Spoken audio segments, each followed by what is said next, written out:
Friends, today we are going to learn on the topic called farming system. So before we enter into the farming system, so far in the previous lectures we are learning about the cropping system. If you look at this subject we can divide into two parts. The first part is all about the cropping system. The second part is all about the cropping system. So if you want me to tell the difference between the cropping system and farming system, in cropping system you all know the definition of the cropping system and different types of cropping system and the agronomic requirements to manage the cropping system. These all we learned. So here we are only looking at the pattern of the crop and how we are adopting the crop by adopting proper spacing or without spacing. So everything we are looking at the only crop, we are not looking at any other enterprise.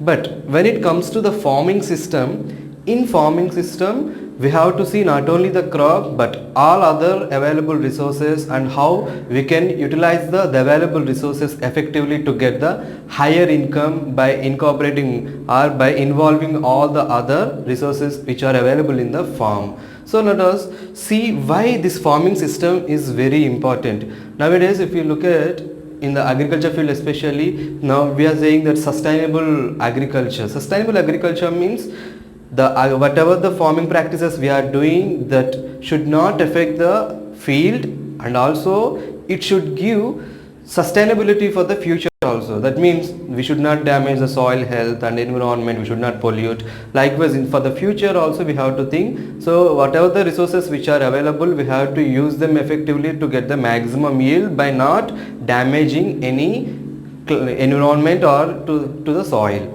So here what are the things so far we have damaged? Let us see. The first one is we have done soil degradation. Soil degradation means by applying more number of fertilizers or pesticides or herbicides, soil has lost its capability, fertility. So then another one is we have polluted the environment effectively. Means see, when we see by not only through agriculture, even the other sources also like automobiles, means vehicles, factories, whatever it may be, we have polluted the environment and we are depending on the external inputs like fertilizers. These all are we are depending, instead of using farm and manure, vermicompost or other resources which are available in the field like crop residue, instead of that we are using inorganic fertilizers like urea, SSP, MOP.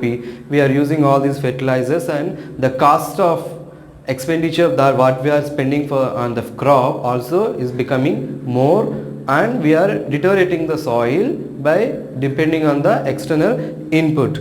Then not only that, even it is ultimately affecting on the agriculture production by using the different fertilizers. The reason is the more you use the fertilizers, the more you apply the pesticides, it will affect the soil, and next year if you don't use fertilizers or pesticides, you cannot cultivate the crop or you cannot get the optimum yield, because in the soil we have lost the soil fertility, and in the climatic conditions have changed drastically. So unless otherwise you apply these all inorganic fertilizers, we cannot maintain the upcoming crop. So far we have used all the chemical fertilizers. All of a sudden if we stop using any chemical fertilizer or pesticides, we cannot get the crop. So what we have to do now? That's called sustainable agriculture. In sustainable agriculture we go in balanced way. By means we'll apply organic fertilizers, organic vermicompost or farm and manure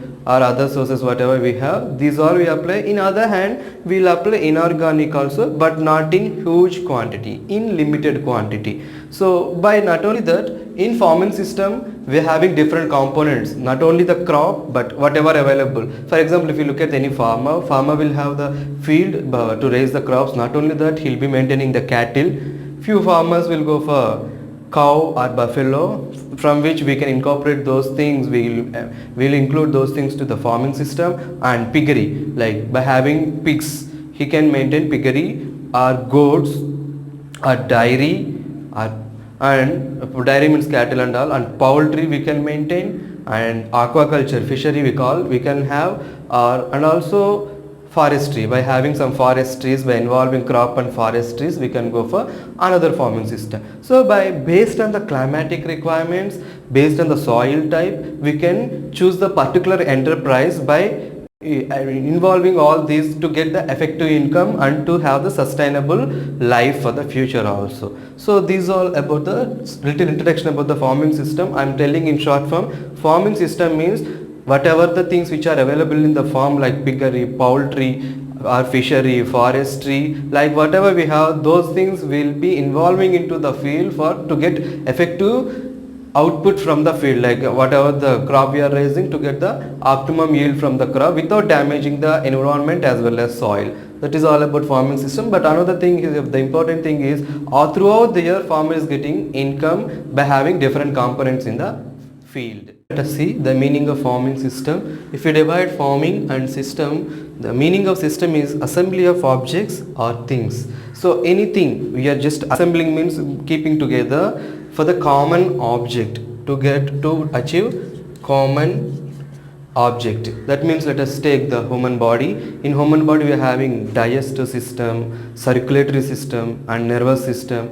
All these are working for the common object to give the life and to maintain the entire body in a proper function. So likewise we are having in the system, all are working together to give the common object. So in farming system, if we see, whatever the objects that we are involving in farming, they should give the common output. That means ultimate aim of any farmer is to get higher yield or high income. So here in farming system, if you see the meaning of farming system, it comprising of farm, household, cropping system and livestock system. These three are together involving. Farm household means farm and own farmer's family is involving in the field to get the higher income. That means self-employment they are creating by their own by adopting proper cropping system. That means monocropping or intercropping or any other thing, they are adopting proper cropping, and along with that they are involving livestock system. Livestock system means cattle, piggery, fishery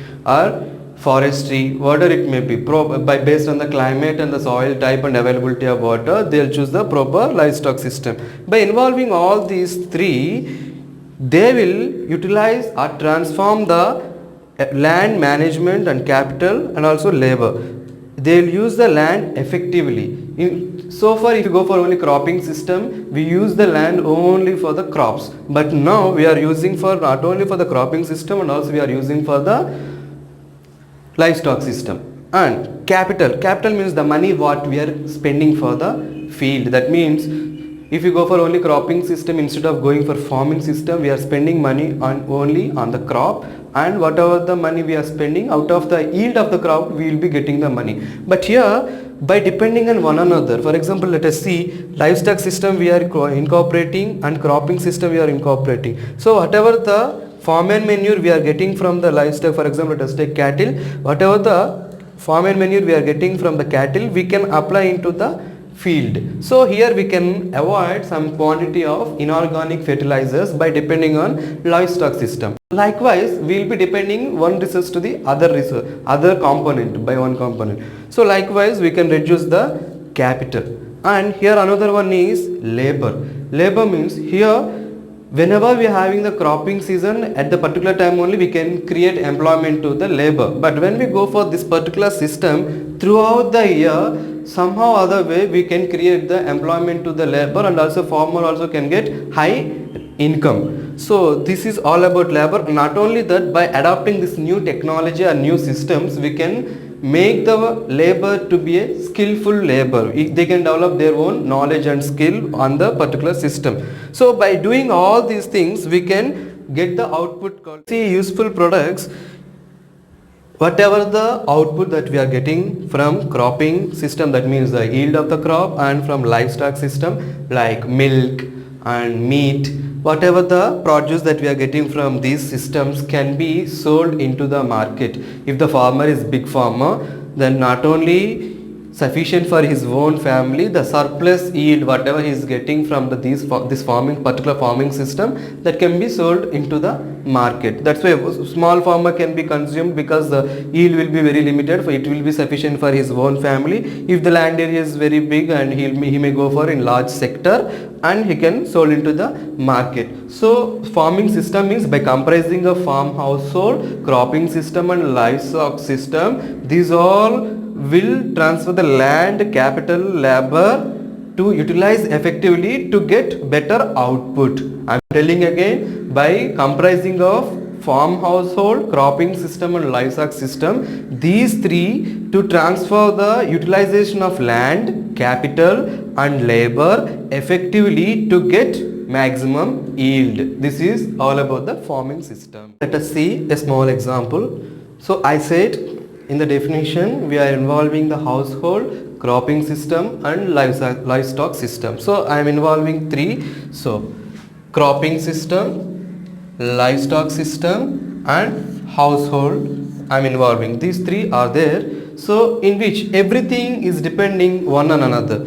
See, crops are depending on the animals and crops are depending on family, and family also depending on animals and also on crops, and also animals depending on crops, also family. I will tell how they are depending on one another. Let us take crops and animals. So whatever the crop we are raising, the ultimate yield whatever we are getting, like maybe the crop grain that we may use, but the leftover part we may use for the family as fodder. So for animals, crops are giving fodder to the animals, and also animals are returning back in the form of manure. Whatever they ate, the fodder that they will convert into manure, and also not only that, they are giving power. Power means when we are before we sowing, we go for plowing and all. So these animals will be used for the farmer to plow the land area. So that will be considered as power. So animals are used to raise the crop in the manner of by providing manure as well as power. So this is about crops and animals. Now let us come back to the crops and family. So here family is getting self-employment by raising the crop every day. That's called labor capital. So own family will go to the field and they will be doing their own work instead of looking for the work in some other source. So self-employment the own family is creating. Not only that, by doing this labor capital, they are getting the yield. That yield is called cash. By selling the yield into our produce into the market, they are getting some cash. Not only that, they are getting food to their own family. So that is all about the food cash. So in two ways they are depending one another. Unless human take care of the crop cannot raise, and they are getting their own employment, out of which they are getting food for their own family. The excess produce whatever they have, they will sell into the market and they will get the cash. Then the next one is family and animal. So here in family will take care of the animal by providing fodder into the animal. So by the like that, another employment option it will be created, and not only that, animals also will in return they will give something to the family in the form of milk or in the form of meat, any other form like manure. Here whatever the amount of manure required for the field will be applying. For example, let us take 12.5 tons per hectare. The excess amount of manure can be sold into the market to the any other farmer. In such a way also animals can be helpful to the family. That's called food. Food means milk and meat. Cash means by selling the manure or selling the milk or selling the meat, we can get some cash. So in such a way animals are helping. So likewise all the three components are depending on one another. This is a small example, but in upcoming lectures I will be telling how that particular component has to be created, what kind of crops we can raise and what are the animals we can go for. These two I will be explaining based on the climatic condition, based on the soil type and the resources availability and capital availability. Likewise we are having different methods, especially dry land, wetland and upland area like garden land areas. We are having different systems that I will be explaining in the. We look at the population in India by year wise and the need of food and the availability of land area in entire country. If we look at these three components, in the year of 2000 our Indian population is 100 crores, and in 2030 the projected population is 137 crores. In the year of 2050 the projected population is 166 crores. So now if you look at the food need in the year of 2000 we are in the need of 210 metric tons, and in 2030 we are going to be in the need of 289 metric tons. In 2050 it is getting much more, 347 metric tons. So to meet this much demand, that see every year as years pass by our Indian population is increasing drastically, but when we look at the land area, our total land area is 329 million hectares. So in our country we are having 329 million hectares, out of which the cultivable land area in the year of 1990 is 143.8 million hectares. In the year of 2000, 141.3 million hectares. The projected land area availability in the year of 2050 is 131.3 million hectares. Why instead of remained as such the land area, it is decreasing? If you look at year by year, after 10 years, 30 years, if you look at the land area, it is decreasing because of industrialization and urbanization. If you look at the cities, every day city is getting enlarged, and also the sea level also is increasing, because of which sea also coming forward, and also industrialization, that means factories. The more the establishment of factories, every factory will be established in the agricultural land. So agricultural land is converted into industrial land. Likewise, we are losing every year some extent of land area. So as years pass by, land area is shrinked and the demand for food is increased.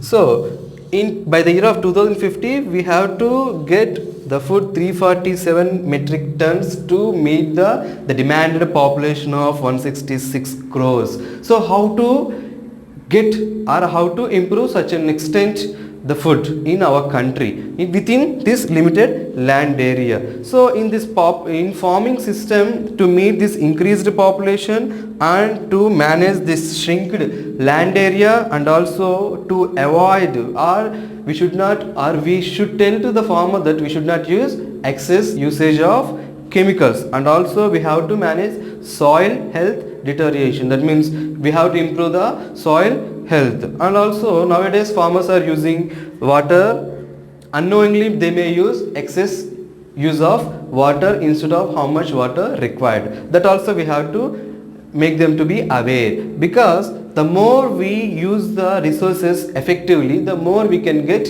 excess yield and we can save the resources effectively. Let us see the scope of farming system in our country. If you see, we are having around some 7 important noted points. So first one is the rising cost of energy. That means if we go for conventional farming and all, there the cost will be very high. That's why the rising cost of energy means if you go for fertilizers, if you go for pesticides and all, the cost will be very high. And when we look at the low profit margins of conventional practices, that means conventional practices means by adopting inorganic fertilizers and pesticides, by adopting all this, when we compare to the organic farm produce and inorganic farm produce, the demand will be very high for the organic farm produce because we don't use any chemical. But in inorganic farm produce, we are using some chemicals. So when we compare with the organic farm produce, in inorganic farm produce, the profit will be very less. That's why low profit margins for conventional practices. The next one is the new practices seen as viable option. That means if you have any new practice that will work out well, that new practice can be implemented in the field, and whatever the new practice that we are implementing in the field, that should be viable. That means it should last forever. Every year we can adopt that particular new practice. Such a practice, if we have anything in our mind, that we can be adopted. Then the next one is increase in environmental awareness. That means, see, when we go for farming system where we are not using much chemicals and all, but we are using the farm resources, we are especially depending on livestock, so by which we can avoid pollution of the environment. So not only that farmers are not polluting the environment, but also we have to create the awareness towards consumers. Consumers means the people, those who are buying, and producer means who all are producing, farmer, and regulators in between who are selling. So these all people can be aware about the environmental awareness by saving the pollution avoidance.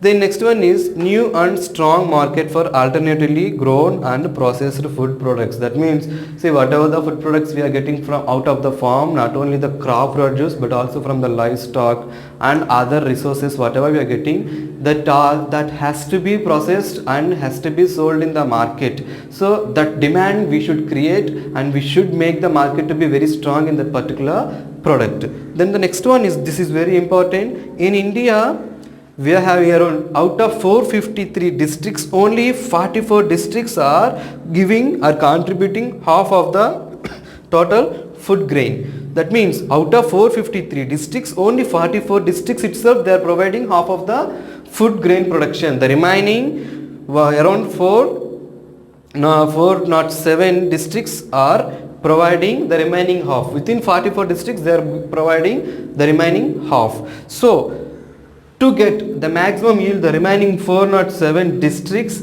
how to get, what kind of farming system can be adopted to get the maximum yield, that we have to see, and accordingly we have to adopt the proper farming system. The last one is no further expansion. It's all about the land area in our country in horizontally. Vertically means about the production, horizontally means about the land area. So here we cannot expand, we cannot increase the land area of our country. Whatever the land area we are having, out of 329 million hectares, we are going only for 143 million hectares for the agriculture purpose. That 143 million hectares may come down, but we cannot increase that 143 million hectares. Within this land area, we have to get the maximum yield. Every year we have to improve the practices and improve the technology by which we can get more income as well as more produce to meet the demanded population.